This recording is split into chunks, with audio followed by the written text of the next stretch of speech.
Hola, vamos a revisar la sesión 2 del programa Sin Estigma de la Obesidad. El tema que veremos en esta sesión es lenguaje apropiado y terminología en la obesidad. Así que comencemos con los webinars que conforman a la sesión. Como ya hemos comentado, cada sesión está conformada por 3 webinars. En el primer webinar veremos el lenguaje centrado en el paciente. En el segundo webinar hablaremos sobre los principios generales para la comunicación y en el tercer webinar terminaremos hablando sobre estrategias de comunicación. Así que comencemos con nuestro primer webinar en el cual nos vamos a enfocar al lenguaje centrado en el paciente. Como una breve introducción, el lenguaje centrado en el paciente nace desde las cuestiones o las necesidades en las cuales no podemos poner adjetivos para describir a nuestros pacientes, sino que primero debemos de poner al paciente y después la condición de salud en la que se encuentra. Así que comencemos trabajando sobre la importancia del lenguaje. Todos los días como profesionales de la salud elegimos palabras que tienen un efecto profundo en nuestros pacientes, es decir, las palabras que nosotros utilizamos durante nuestras consultas son muy importantes y son mensajes que reciben directamente los pacientes y que van a determinar muchas decisiones tanto en la consulta como fuera de la consulta. Por lo tanto, nosotros como profesionales necesitamos herramientas de comunicación. Un ejemplo de ciertos comentarios o mensajes que a veces nosotros damos a los pacientes con una perspectiva, con un enfoque pues de que el paciente mejore o con hacer reflexionar al paciente son como el siguiente. Si tan solo comieras un poco menos, para nosotros como profesionales en el área de la nutrición, pues es muy común o muy normal mencionar este tipo de frases si tan solo hicieras un poco más de ejercicio. Pero se ha visto que este tipo de comentarios, mensajes o referencias que se hacen hacia el paciente son erróneas porque el paciente las adquiere como si se le estuviera culpando, se le estuviera responsabilizando de la situación que se está viviendo. Entonces, a veces no es necesariamente que el lenguaje o el mensaje tenga que ser tan duro, tan directo. Ciertos comentarios o frases que pueden ser muy cotidianas pueden afectar a nuestros pacientes. Por eso es que necesitamos herramientas de comunicación y poder saber en la consulta qué sí decir y qué no decir. Con respecto a los cambios en el lenguaje es muy importante dentro de lo que es el estigma y el sesgo de peso y se le ha dado pues diferentes connotaciones e importancias a lo largo del tiempo. Pero ¿de dónde nace un poco toda esta situación de que el lenguaje y el paciente y que debe estar centrado en él y que primero es el paciente? Nace desde los problemas en el tema de diabetes. Utilizar términos como el paciente diabético fue de los primeros determinantes en los cuales los pacientes se sentían agredidos y de hecho en el 2018 se saca todo un consenso y cuestiones lingüísticas enfocadas a diabetes. Entonces, y en diabetes tenemos ya todo un tipo de cuestionarios y todo un tipo de terminologías que ya sabemos utilizar para los pacientes con diabetes. Para el 2020 que sale el consenso de la declaración de sin estigma en cuestiones de obesidad y sesgo del peso, también empiezan a salir pues consensos o ciertas guías que te empiezan a recomendar qué sí decir y qué no decir en la consulta, también en pacientes que viven con obesidad.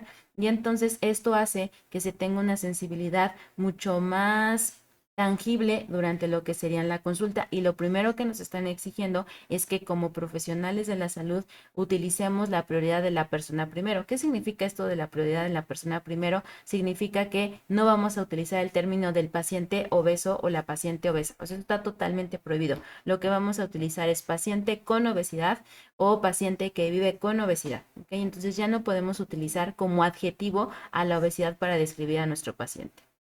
Entonces, en cuestiones de lo que sería qué es el lenguaje centrado en el paciente, pues como dato importante, el lenguaje pues es muy importante como ya lo hemos mencionado y entonces nosotros tenemos que en cuanto a lo que sería, ¿qué pasa si un paciente recibe cierto lenguaje que no es apropiado? ¿Qué impacto puede tener? Pues existe un estudio de Midlife que se hizo entre el 2019 y 2020 en el cual pues se evaluaron a diferentes pacientes con obesidad y se les fue preguntando y se fue considerando diferentes aspectos de la atención en la consulta y resultó que este tipo de pacientes que experimentaban estigmatización y que el lenguaje era estigmatizante tenían también más riesgo de mortalidad. Entonces las frases, el lenguaje y la comunicación que estamos utilizando nosotros en los pacientes con obesidad está evidenciado que tiene un impacto sobre nuestros pacientes y sobre las personas que viven con obesidad y que es necesario cambiarlo.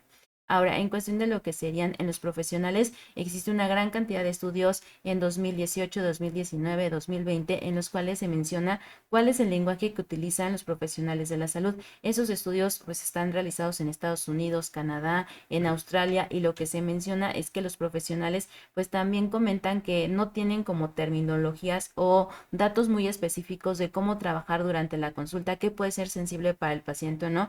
Entonces, pues que realmente lo que sí conocemos como profesionales es que se tiene que predicar con palabras y acciones adecuadas, pero que a veces no se tienen las herramientas. Y entonces esto lleva a que todos estos estudios que se han realizado pues se enfaticen en que al menos lo mínimo requerido, necesario, como ya lo comenté, es que primero se hable de la persona y después de la enfermedad, y que no se puede etiquetar a las personas por su condición. Eso es lo primero que debemos de tener muy presente como profesionales. Entonces, como ya lo había comentado, lo mínimo necesario que necesitamos en la consulta es siempre mencionar a la persona primero, y es persona con obesidad. Con respecto a lo que sería la orientación del lenguaje, ¿qué es lo que tenemos ya de datos de qué sí le gusta a los pacientes y qué no les gusta a los pacientes durante la consulta? Pues como ya había mencionado, el lenguaje tiene un efecto profundo, y se han hecho también varios estudios hacia los pacientes en los cuales se les menciona pues qué tipo de terminología les gustaría más que se mencionara durante la consulta, precisamente para que no exista este estigma ni sesgo de peso, y además para que no lo internalicen. Entonces, de las palabras más negativas que mencionan los pacientes o que tienen más connotaciones agresivas hacia ellos son la palabra de obeso, obesa, obesidad mórbida, gordo, fornido, relleno.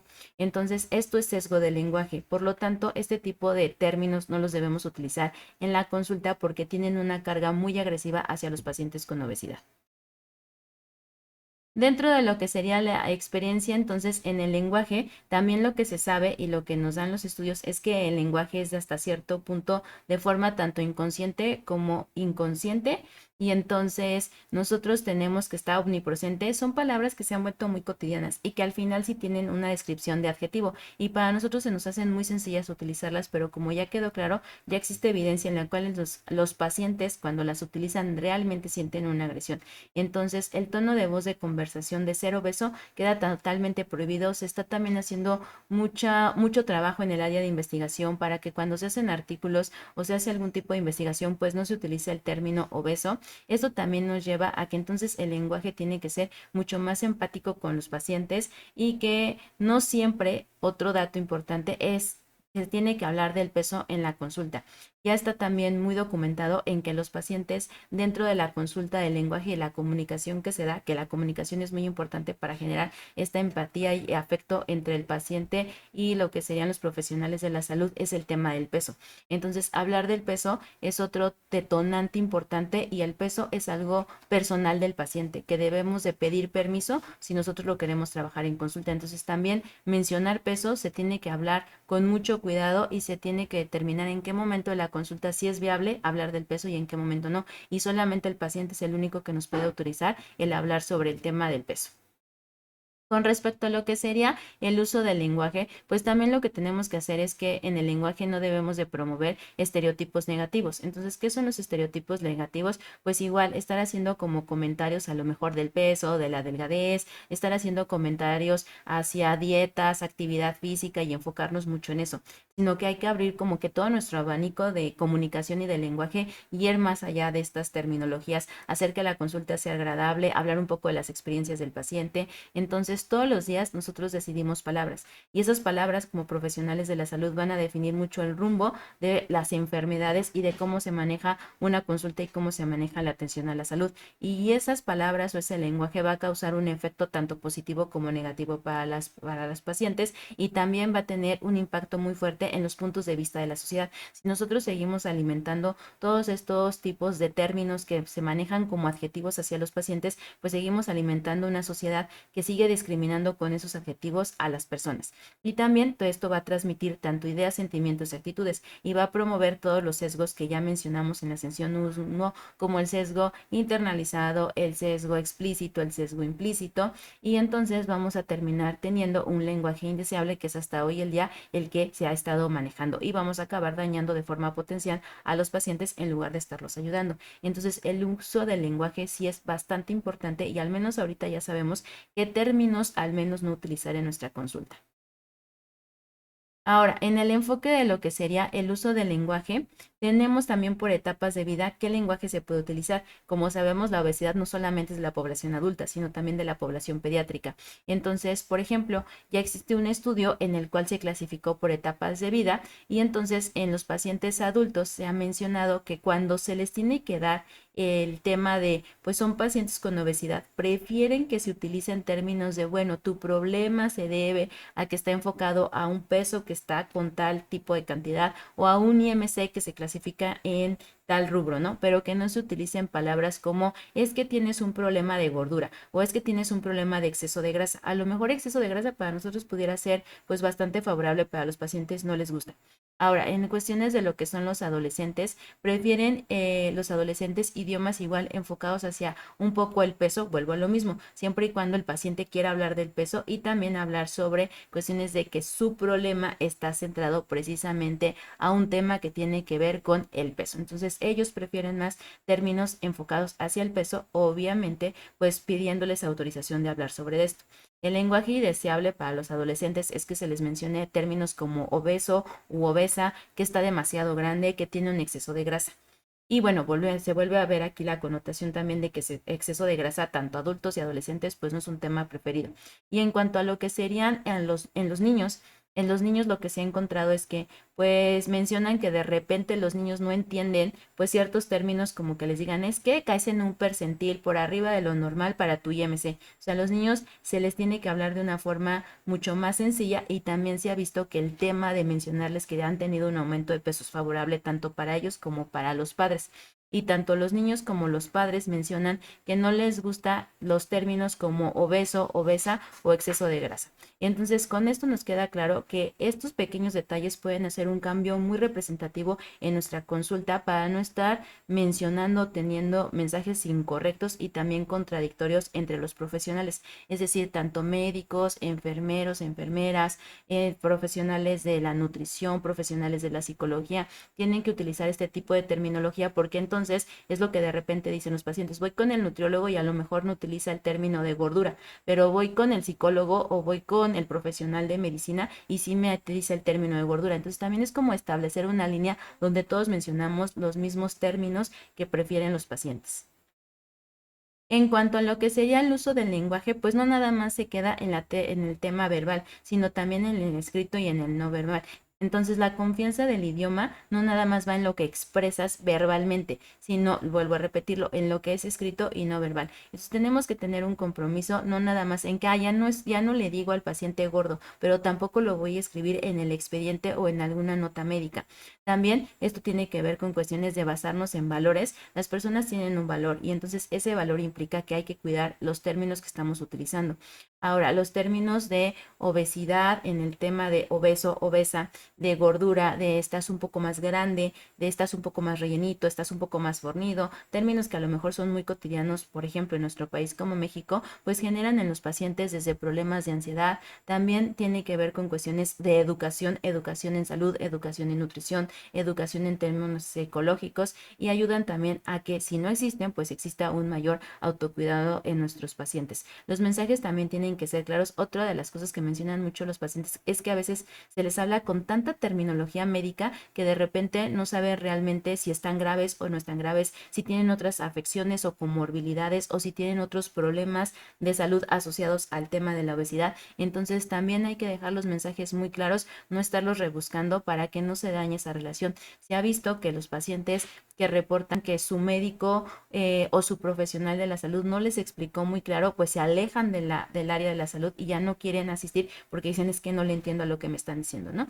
Y la otra es también no generar vergüenza. Vuelvo a lo mismo a decir, ay, pues tienes mucho exceso de grasa y el exceso de grasa lo tienes en el área abdominal. Eso genera vergüenza en los pacientes y los aleja de la atención a la salud. Entonces hay que cuidar este tipo de terminología y hasta cómo nosotros lo estamos utilizando durante la consulta. Lo que estamos buscando entonces es una conversación mucho más útil y positiva. Recordemos que la conversación une en la consulta, hace una adherencia hacia el paciente, que es algo que nosotros estamos buscando en el área de la atención a la obesidad. Ya casi para terminar, entonces nos quedan claro que las asociaciones de palabras son importantes y también generan a veces hasta sinónimos. Entonces, empecemos. El término de obeso u obesa, gordo o gorda, no es simplemente un adjetivo, es una cuestión discriminativa y es un prejuicio. Entonces hay que quitarlo del vocabulario. Y también muchos pacientes han mencionado que se genera como sinónimo. Es que automáticamente cuando a mí me dicen gordo o gorda, se genera el hecho de, es una persona floja, es una persona que no tiene disciplina, es una persona que no le gusta hacer ejercicio. Entonces no nada más es como el adjetivo, sino que trae detrás por una cuestión social toda una terminología de sinónimos que están asociados con lo que yo estoy mencionando. Entonces esto es lo que genera precisamente juicios despectivos, hace suposiciones de las personas, lo que ahorita comentamos, se genera automáticamente el sinónimo, es una persona gordo o gorda, automáticamente es una persona floja. Entonces ya estoy haciendo una suposición sin que necesariamente tenga que ser así. Se busca entonces con todo esto que sea un enfoque colaborativo el que tengamos y que a todos nos queda claro la magnitud de mencionar este tipo de palabras en los profesionales de la salud. Y bueno, esto genera precisamente lo que hoy se conoce como lenguaje inclusivo. En el área de la parte de la obesidad, lo que sería el lenguaje inclusivo, pues es no mencionar estas terminologías, al menos estos dos, como obeso, obesa, gordo, gorda, está totalmente contraindicados en nuestra consulta. Y entonces, otra de las cuestiones importantes que también nos dicen, ¿y qué más necesitamos nosotros, además de no utilizar este tipo de palabras? También el realizar preguntas abiertas es algo que están pidiendo como parte del lenguaje los pacientes. Nos están mencionando de que es que siempre hablan y hablan y hablan y nunca me dicen qué pienso o qué opino. Entonces hay que incluir dentro de nuestro lenguaje en la consulta las preguntas abiertas sobre qué piensas de lo que te estoy mencionando, qué opinas, qué puedes atribuir dentro de la consulta. Eso también lo hace más colaborativo. Eso es una conversación colaborativa y hay que empezarlo a hacer. Ahora, con respecto a lo que sería la conversación sobre obesidad, como ya había comentado, el tema del peso también es bastante determinante. Toda esta terminología de que si existe la gordofobia que está asociada precisamente con el tema del estigma de la obesidad y el sesgo de peso, nos lleva precisamente a cómo hablar del peso. Entonces, para cómo hablar del peso, como ya lo mencioné, primero hay que pedirle permiso al paciente si está de acuerdo que se hable sobre este tema. Si en esta consulta no está de acuerdo, pues sí hacerle ver que en algún momento se tiene que hablar, que estamos abiertos a hablarlo, pero que sí es necesario tocarlo porque es parte del proceso fisiopatológico del desarrollo de la obesidad, es parte de la etiología, no es el centro de la consulta, no es lo que originó al 100% la obesidad, pero sí en algún momento se tiene que trabajar y hablar sobre esto. Entonces, hay que comentárselo al paciente, no hay que obligarlo a pesarlo, no hay que obligarlo a hablarlo, pero sí hay que dejarlo sobre la mesa. No hay que atribuir culpas en cuestión a lo que sería el peso. Entonces, si vamos a hablar del peso, no es porque le vamos a atribuir la culpa y decirle, ya es tu responsabilidad y es tu culpa y el peso que tienes al día de hoy, pues es todo un acontecimiento de todo esto que tú provocaste. También tenemos que hacer sugerencias sobre enfoques alternativos de pedir consejo, el utilizar los términos clínicos adecuados, pero que no lleven a que nuestro paciente pues se enrede y se pierda durante la consulta y pues a usar palabras que también ha mencionado el paciente. Eso ayuda mucho porque entonces el paciente se siente familiarizado en la consulta y con todo esto que vamos a provocar a desafiar el estigma de la obesidad. En cuanto a lo que serían las barreras que tenemos dentro de la conversación, pues las barreras son precisamente pues todos esos términos que ya dije que no le gustan a los pacientes y lo único que nos van a hacer son reacciones negativas, van a generar que no se puedan hacer también objetivos realistas. El utilizar metas SMART también está dentro de lo que sería un lenguaje apropiado para nuestros pacientes. El utilizar el rapport, es decir, que iniciamos nuestra consulta y que le decimos a nuestro paciente de cómo le fue, cómo se siente, qué tal ha estado el día. Eso rompe mucho este hielo que existe en la consulta y hace que el paciente, vuelva a lo mismo, se sienta más familiarizado en un ambiente mucho más abierto. Y también el evitar hacer inferencias como lo que ya había comentado, no has seguido la dieta de seguro, ¿no? O no bajaste de peso, o si te subo a la báscula te va a decir la verdad. Todo ese tipo de términos ya están fuera de sí hoy en día y ya no los podemos seguir ocupando dentro de lo que sería en nuestra consulta. Con esto termino nuestro webinar número 1, así que te invito a continuar con el webinar número 2, en el cual vamos a hablar sobre los principios generales para la comunicación. Cualquier duda o comentario que tengas, déjamelo y yo te doy una respuesta y también te dejo las ligas en las descripciones para seguir viendo los demás webinars.